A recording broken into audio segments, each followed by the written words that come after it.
সম্মানিত দর্শক, আসসালামু আলাইকুম। আশা করি আল্লাহ তাআলার অশেষ রহমতে সকলেই খুব ভালো আছেন।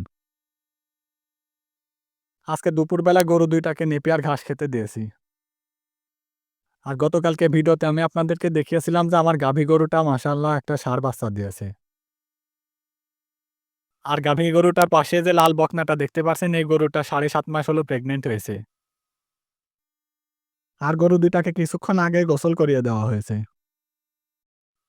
কেননা গাভী গরুটা যেহেতু বাচ্চা দিয়েছে এ কারণে তার বদ রক্ত ভাঙছে।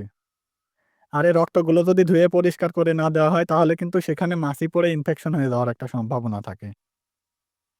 এজন্য আপনাদেরকে বলব আপনাদের গরু ছাগল বাচ্চা দিলে তাদের একটু বিশেষ যত্ন রাখবেন। আর বিশেষ করে খেয়াল রাখবেন তাদের যে বদ রক্তটা আসে সেটা যেন শরীরে লেগে না থাকে। সেগুলোকে সবসময় ধুয়ে মুছিয়ে পরিষ্কার করে রাখার চেষ্টা করবেন। আর এখন দেখতেই পারছেন যে বাছুরটাকে আমি বাইরে এনে রেখেছি। এইমাত্র তাকে দুধ খাইয়ে বাইরে নিয়ে এসেছি।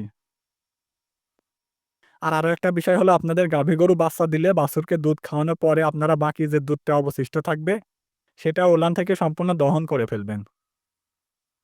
কেননা অনেক দুধ যদি ওলানে জমা হয়ে থাকে তাহলে কিন্তু গরুটার ম্যাস্টাইটিস হওয়ার সম্ভাবনা থাকে।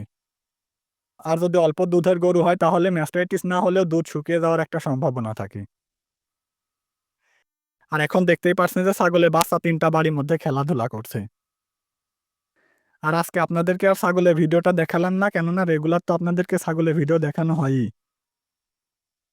প্রচণ্ড বর্ষার ফলে এবার অনেক ক্ষতি হয়েছে কৃষকদের। আর এখন যখন ধান পাকার সময় হয়ে এসেছে আবারও বিরূপ আবহাওয়া। তো যাই হোক আল্লাহর কাছে দোয়া করি যেন এই প্রতিকূল আবহাওয়াটা চলে যায়। কেননা যদি এই ধানগুলো নষ্ট হয়ে যায় তাহলে কিন্তু কৃষকরা খুবই কষ্টের মধ্যে দিন যাপন করবে।